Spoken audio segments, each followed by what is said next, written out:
Welcome to the Modise Network. The appearance and testimony before the Zondo Commission by the former head of the KwaZulu-Natal Hawks, General Godfrey Lebeya, has revealed how the elite crime-fighting unit was targeted in the facilitation of state capture.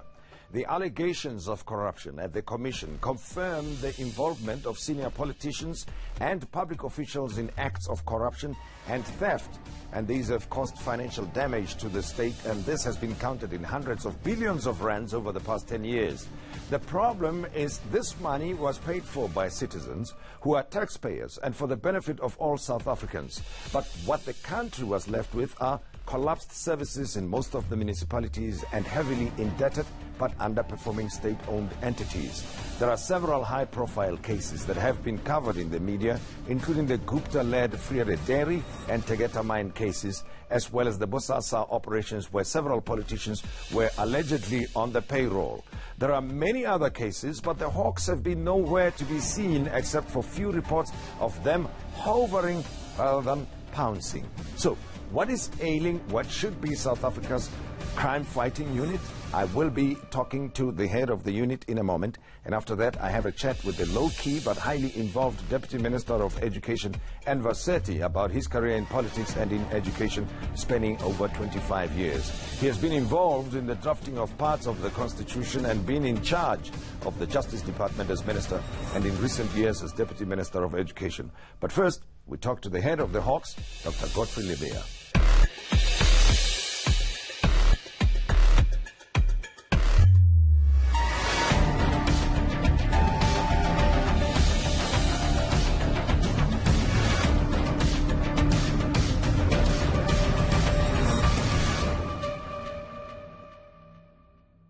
The stories coming out of the Commission of Inquiry into State Capture have shocked the nation about the casual way in which the country was being looted, yet we had a criminal justice system that was supposed to enforce the law and fight crime doing something else.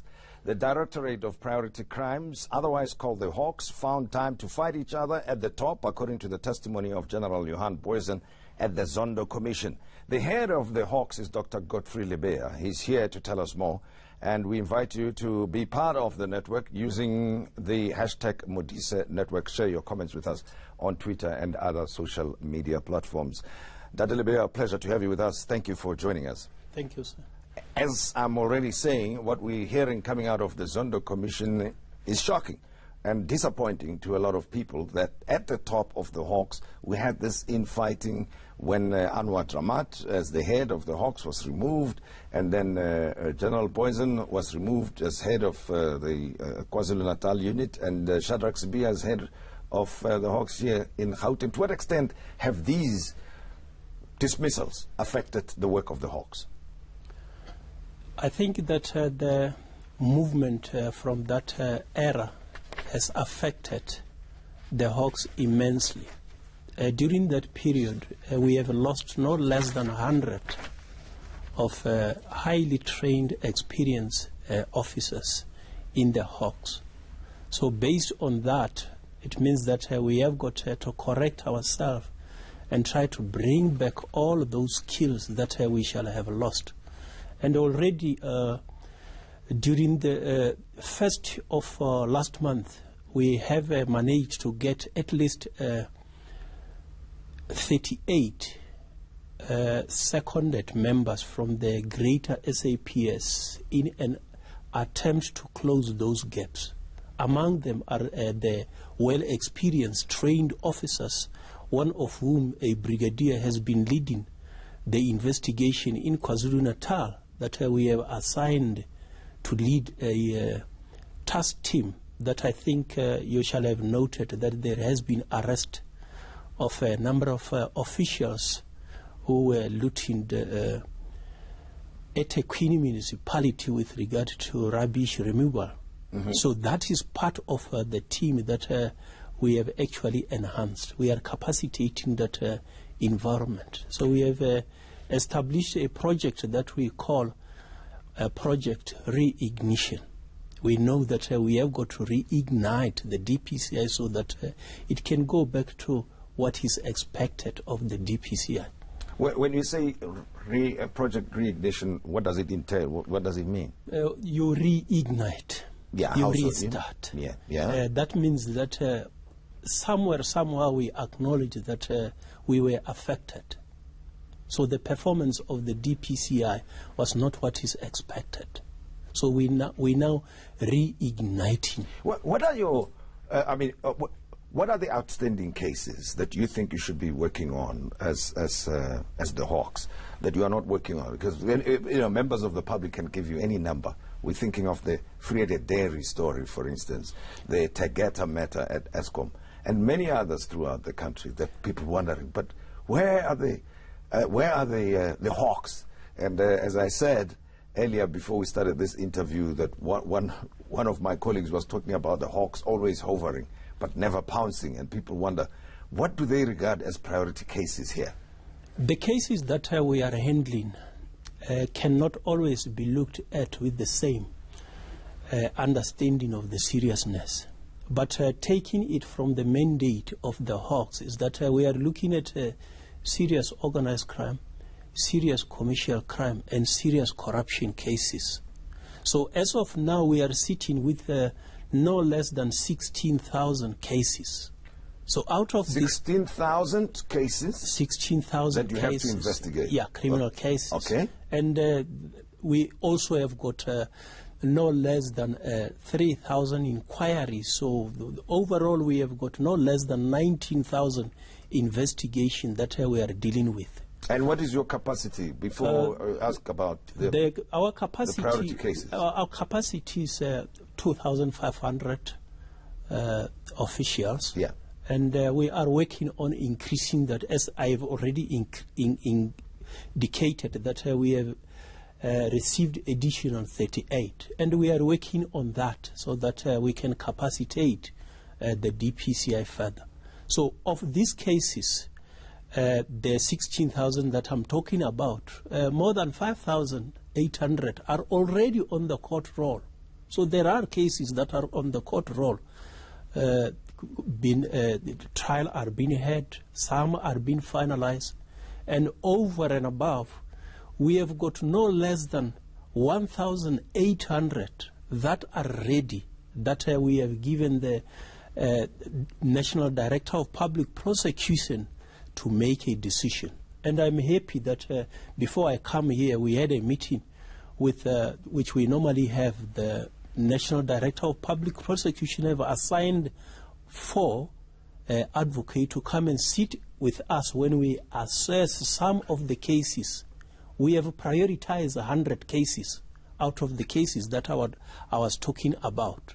So out of these 100 that are still under investigation, we involved these advocates that were there assisting so that we all understand the work at hand and be able to assist each other jointly.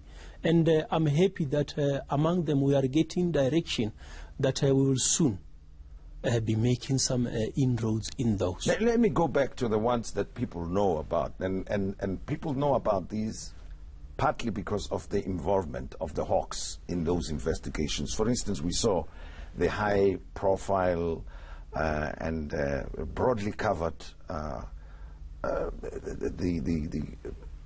when you went to the compound of the Guptas and seized some of their properties there, right, as well as went to the Friede Dairy. That created an impression that the Hawks were on top of things in that matter and that we were going to see a quick prosecution.